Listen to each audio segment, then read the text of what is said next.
Thanks for joining us for a special edition of 2 News on this Sunday night. I'm Heidi Hatch, live from southern Utah and the Forsyth Fire that's been burning in the Pine Valley for the last few days. We do have team coverage for you today as the winds have died down a little bit. Some good news for those firefighters today. We have had reporters on the ground for the last couple of days, keeping a close eye on these flames. We do know that 13 families have lost their homes so far. Where we're standing right now in the Pine Valley is evacuated. Families are not allowed in here. The only people allowed are those fire crews.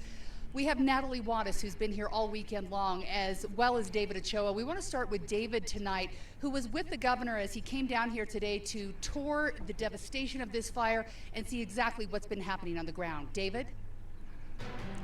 Yeah, the governor said he was amazed about how the firefighters have been able to keep this fire from getting even worse. He pointed out a particular subdivision that they were able to save, saying that it made no sense to him how they did it, especially with the windy and dry conditions they've been dealing with over the last 4 days. But he made a point that forest treatments from a previous fire here have played a big part in fighting this fire. We need more logging, we need more grazing. It's not destroying the forests at all. It's making the forest healthier, and it's just stopping these catastrophic fires. And the governor said Utah needs help from their federal partners in situations like these. The incident management was handed over to the feds today, and he said it went well, and they've already been working seamlessly together on this fire. Now, along with all that, he did also say that he believes a little divine intervention played a part as well. Reporting live from Pine Valley, David Ochoa, KUTV 2 News. David, thank you. We do know after some new mapping today, this fire has grown to more than 5,600 acres. Just yesterday, it was mapped at about 1,500.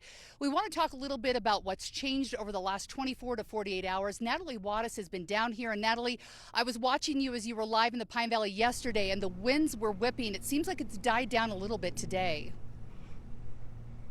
Well, that's right, Heidi. And as you mentioned, the weather has been much better here today, much less windy. And officials tell me because of that, fire crews have actually been able to target active fire zones like this one you're seeing behind me right now from the air. Now, the fire moved to the north and east side of Pine Valley and pushed over a mile north up and over a ridge.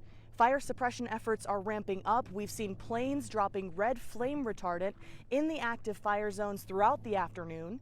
And now the Great Basin Incident Management Team took command of this fire this morning with roughly 400 personnel.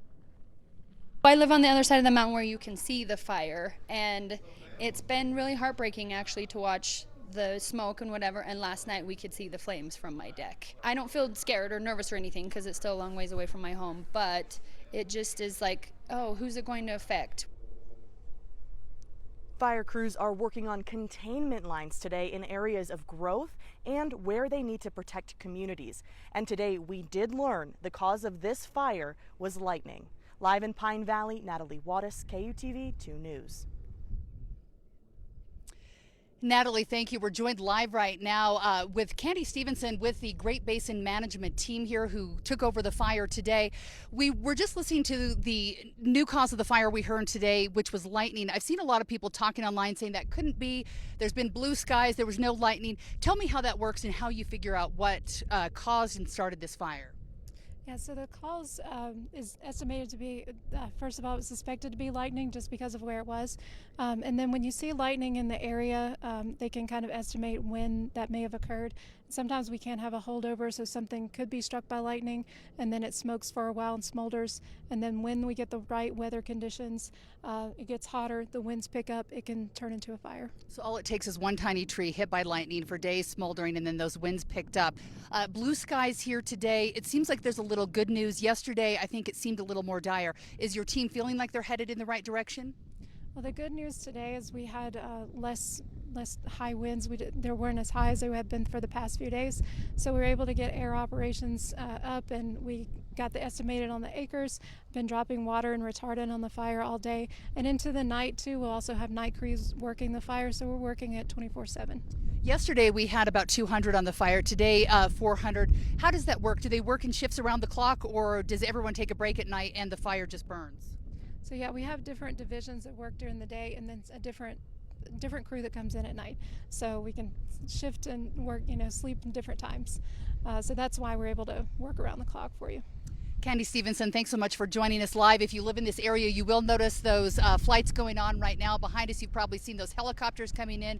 They're making stops at the reservoir, bringing the water in to drop on the fire behind us, and also those retardant drops. So Mother Nature helping in that regard. We'll continue to stay on top of this fire, and anything that develops, it'll be here on air and also online at KUTV.com and the 2 News mobile app. We also have to talk about another massive wildfire burning here in the state of Utah. The France Canyon fire is just over a ways from where we're at. That one in Garfield County is now estimated to be at 15,000 acres, so 3 times the size of what we're talking about here at the Forsyth Fire. Today, crews are continuing their reinforcement of the containment lines there near the Kynes Creek campground. That's along the eastern side. On the southern edge, crews are also working to secure the containment lines near the Bryce Woodland neighborhood. Heavy smoke expected along Highway 12 due to wind conditions in that area.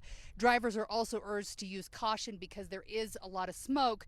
Where we're standing at the Forsyth Fire, the smoke's moving away from us and headed north, but I did notice today Zion National Park said they're sandwiched in between these 2 fires, and there is a lot of smoke, so be aware of that if you're heading out to hike or recreate in that area. We want to go to the studio now for a live look of the weather and what's happening back in Salt Lake. Okay, Heidi, David, Natalie, nicely done. And obviously there is still some wind in southern Utah, but not as much as yesterday. Yeah, which is good news for firefighters. Yeah. A little bit of good news, right, Margits? Yeah, that's right. And you can see there's still a breeze. You saw Heidi's hair kind of flying in the wind just a little bit, but not as crazy as yesterday's wind.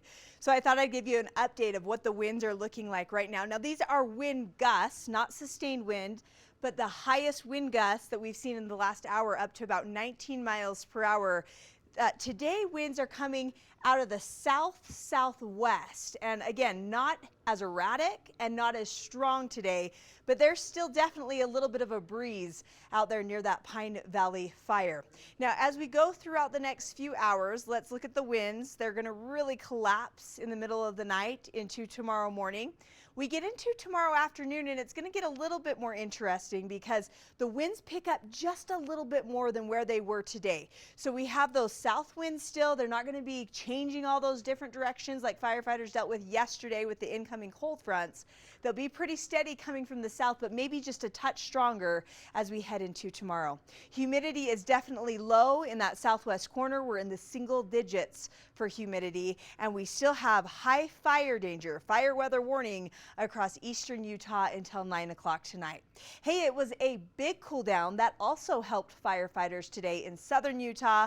Up here in northern Utah, we have felt the relief from the heat. We've been in the 60s all day. We'll talk more about that and how long that lasts coming up in Oh, it just has a few felt minutes. so good. I know, it's been nice.